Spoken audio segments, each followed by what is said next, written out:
Stadia is now available, but let's talk about the most important thing, the controller.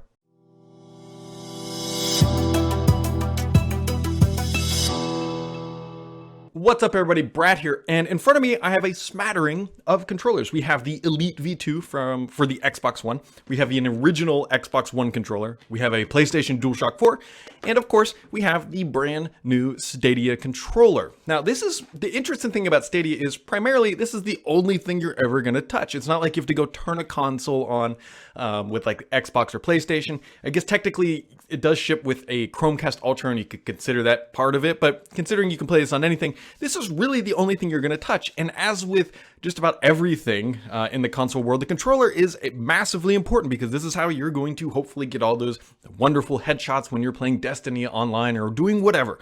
And so the point of this is more just kind of talk about the design now that I've gotten to play with it for a little bit because I've been anxiously waiting to get my hands on this thing. So let's talk about the design. This is, well, I'll throw some pictures up there. There's nothing exciting about it. It looks like a generic PC peripheral controller, which isn't necessarily a bad thing, but given Google's resources and the fact that they were starting with a brand new clean slate and they said, hey, this is what we're going to come up with, I was just, I guess, hoping for something maybe a little bit more dynamic and or exciting. But you know, this is a safe bet. Now, from an analog stick layout, as you can see here by looking at some of the pictures and what I'm holding here, the thumbstick takes from the PlayStation. It very much, the controller overall, if you look at it compared side by side, is very reminiscent of the PlayStation controller. And so there's a little bit of maybe Xbox influence in there, but it definitely looks like they went to the PlayStation bits and said, hey, we'll just kind of copy that. I will say though that the shoulder buttons on the PlayStation controller are much better than that than the Stadia, although I'm not a big fan of the Xbox One original shoulder buttons. I'd actually say that Stadia, if I was to rank the shoulder buttons up top, it would be PlayStation, Stadia, then the Xbox. But when it comes to analog sticks, I very much prefer the Xbox layout. And I know that's a personal preference. All this is personal preference at the end of the day. But I much prefer the offset design on the Xbox as opposed to what Stadia has done and what the PlayStation brand has done. The triggers, by the way, which are vitally important, have a very long throw to them. That's not necessarily a bad thing, but I prefer short throws. This is probably why I like the Elite controller that much. I think PlayStation definitely feels a little bit shorter potentially, and the Xbox does feel shorter as well. It feels like Google has the longest throw to actually engage that shooting mechanism, which everybody will adapt. It's not the end of the world, but if I'm nitpicking, which I'm doing, that is exactly what I'm doing. Other things to note, the texture on the front is very, very smooth, and in the back it has a rough sort of textured feel, which is good.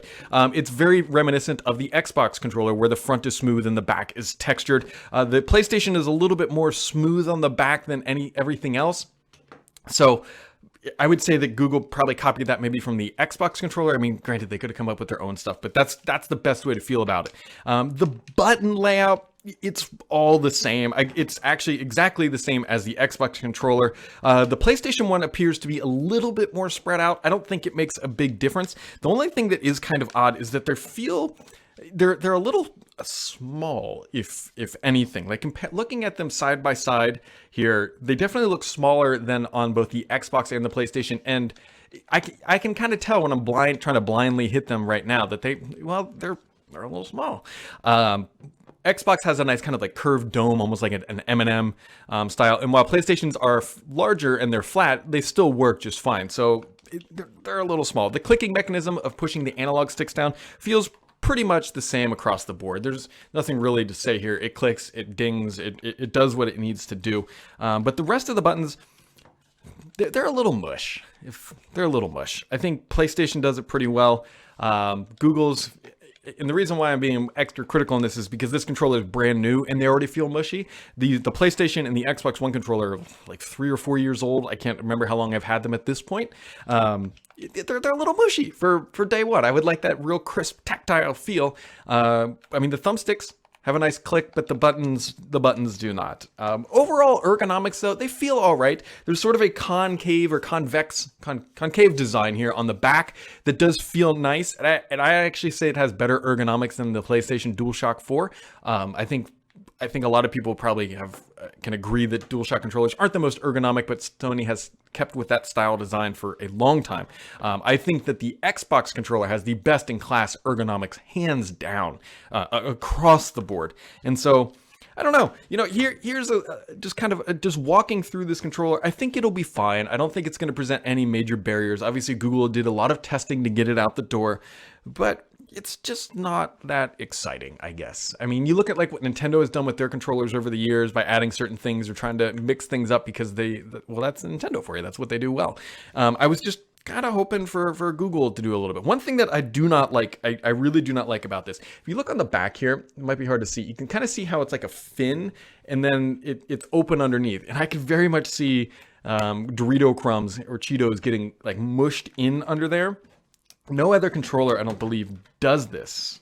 Sony's does it a little bit, but not to the same degree as the Stadia. And I could definitely see stuff getting like mashed in there and making that kind of feel crunchy, if you know what I mean, when you're trying to engage it. But overall, I think Google did okay. I don't think they hit any home runs here. I don't think this is going to impress anything. I don't think it shouldn't win any like design awards or anything else. It's just middle of the road. And so if you're just curious about controllers, here's just been a slightly closer look at how these things compare. Obviously, this does have the USB Type-C charging up top here. And there is a headphone jack on the bottom where Microsoft has that kind of funky port with all the stuff, and then Sony does as well. But overall, it's a good controller, I think. It's not a great controller. It's just a good controller. So we're going to have a lot more here on Stadia over the next coming weeks. I'm working on a side-by-side video game to show off the latency differences between the platforms. If you guys have any questions about Stadia, I'm going to be playing with this stuff all weekend and next week. And so drop a question or link or whatever down below, and we'll catch all of you right back here next time.